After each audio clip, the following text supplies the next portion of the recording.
Siglo X.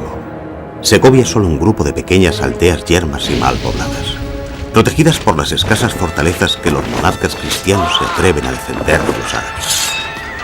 Pero a partir del año 1085 todo esto va a cambiar. Tras la caída del reino musulmán de Toledo, Segovia va a ser repoblada, protegida por un castillo que no flaqueará ante ataques enemigos.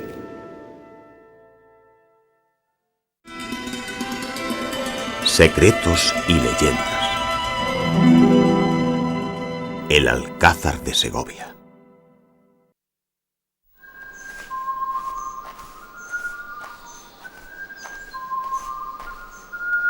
El eminente historiador y arqueólogo de la Universidad de Königsberg, el doctor George Cooper, está realizando un pormenorizado estudio de las fortalezas medievales de Castilla y León.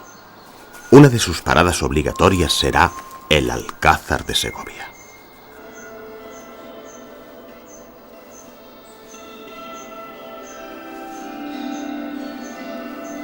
Siguiendo los pasos de otro gran viajero, el barón alemán Leo von Rosmittal, me encuentro por fin ante los muros de la fortaleza. 500 años después de haber sido escritas sus palabras, siguen estando vivas. No vimos en España un alcázar más hermoso que este. Pero más importante que su belleza fue su valor estratégico y militar.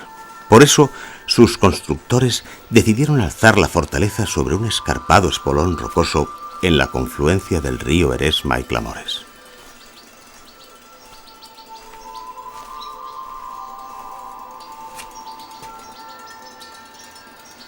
En su vertiente oriental, la montaña está atravesada por una garganta natural, una profunda cárcava llena de recovecos a la que los primeros habitantes del Alcázar supieron darle un sentido práctico.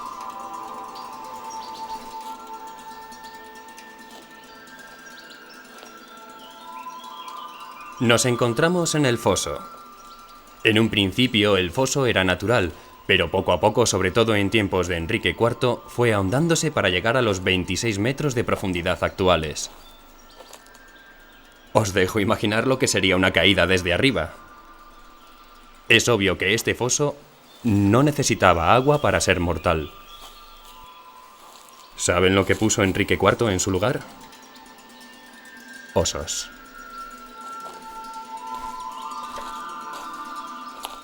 Pero la función del foso no era únicamente defensiva. Era precisamente de allí de donde se sacaba la roca con la que se construía el Alcázar. Mientras el foso bajaba, las torres subían. Ahí están. Todavía podemos ver el corte de los últimos sillares. Estas piedras no llegaron a salir de aquí. Un trabajo a medio terminar.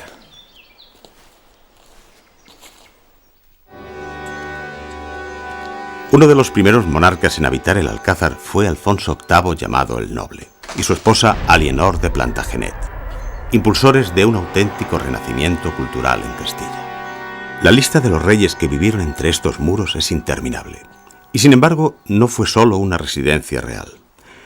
El Alcázar fue determinante para la corona de Castilla y en más de una ocasión fue aquí donde se decidió qué cabeza la portaría. En el año 1369 y tras turbulentos sucesos, nace una nueva estirpe dinástica de la Casa de los Borgoña. La de los Trastámara se asienta en el trono de Castilla.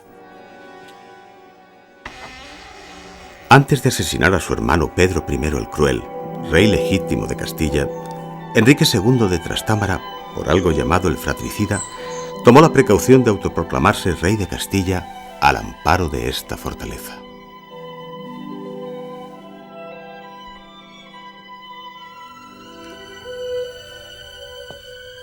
Esta no fue la única autocoronación que se produjo en el Alcázar.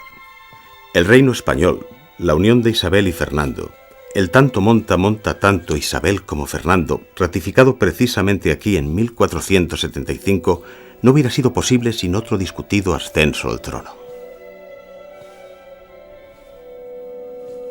En 1474, un grupo de nobles segovianos deciden zanjar la disputa dinástica entronizando a Isabel la Católica en lugar de su sobrina Juana, la más o menos legítima heredera. Isabel encuentra en el Alcázar el apoyo para gobernar Castilla. pero también vive aquí alguno de sus momentos más dramáticos. En 1476, los partidarios de Juana secuestran a la hija de Isabel, obligando a la reina a presentarse sola ante los insurrectos para negociar su liberación. La Sala de los Reyes. A partir de Alfonso X, esta sala se convierte en el lugar de reunión de la corte. Cada 2 años aproximadamente, el rey llamaba a las cortes a los nobles y a las autoridades eclesiásticas para pedirles su consejo en las tareas legislativas, así como en la concesión de ayudas o petición de impuestos. Desde este trono, Alfonso X mandó redactar las 7 partidas y los libros del saber de la astronomía.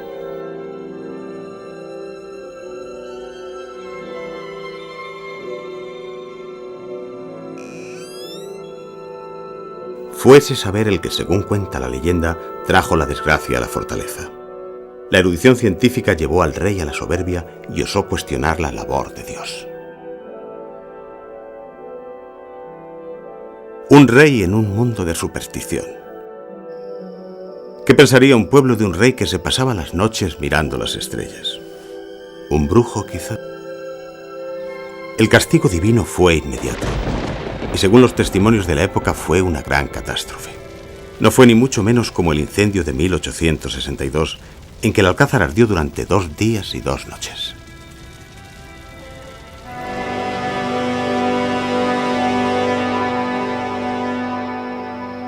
La torre de Juan II. 152 escalones para llegar a la parte más siniestra del Alcázar, la que fue prisión real durante varios siglos.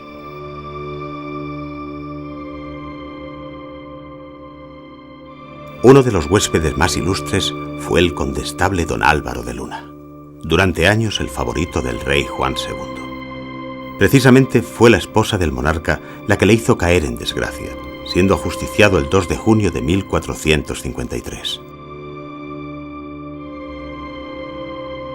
La misma noche en la que fue decapitado, Álvaro de Luna se le apareció a Juan II para emplazarle pasado un año.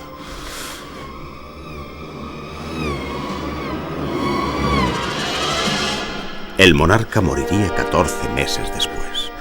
Ni siquiera vería terminada su torre. Ahí donde hay granito se encuentra la mano de Felipe II. Esta es la misma piedra con la que construye el Escorial. Y este es el patio donde el monarca celebró su boda con Ana de Austria.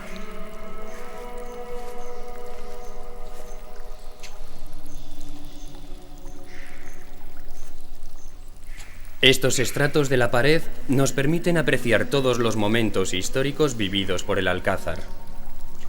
Si antes veíamos el granito de Felipe II, ahora podemos ver el muro de la época de los Reyes Católicos y los arcos de roca calcárea medieval. La mano de Felipe II también está en el tejado. Él fue el que encargó a Pascual de la Vega la introducción de esos característicos tejados de pizarra que parecen imitar los estilizados castillos de Centro Europa.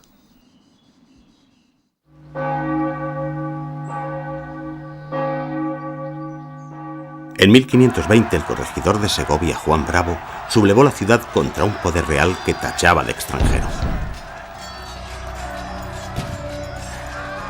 El sitio comunero del Alcázar duró más de un año. Fue una sucesión de batallas sangrientas, ya que los cañones de los 2 bandos estaban separados por unos pocos metros.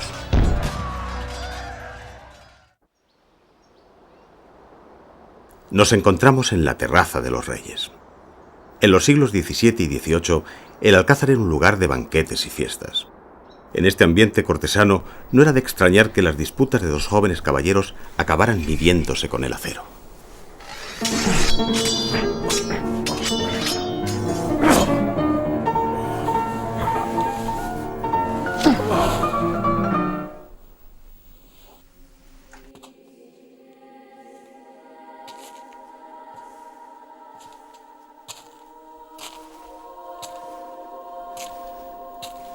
A continuación vamos a conocer uno de los secretos mejor guardados por el Alcázar.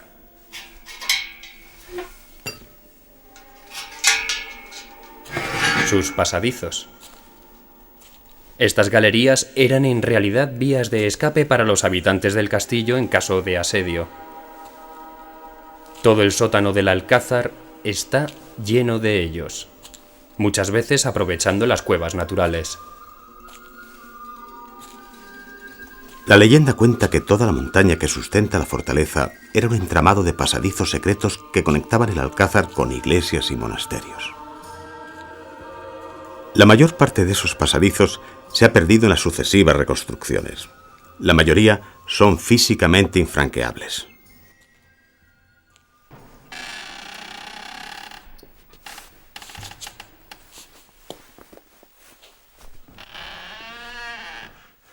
Amigos, hemos sido testigos de la historia y de las leyendas que rodean este alcázar. Hemos desvelado alguno de sus secretos más recónditos. Y así el profesor Cooper concluye una de las etapas de su viaje. Un viaje en el que ha atravesado siglos de historia. Una larga aventura que no acaba aquí. Los tesoros de Castilla y León parecen inagotables. Detrás de cada una de sus fortalezas, escondidos en sus rincones, nos aguardan muchos más secretos y leyendas.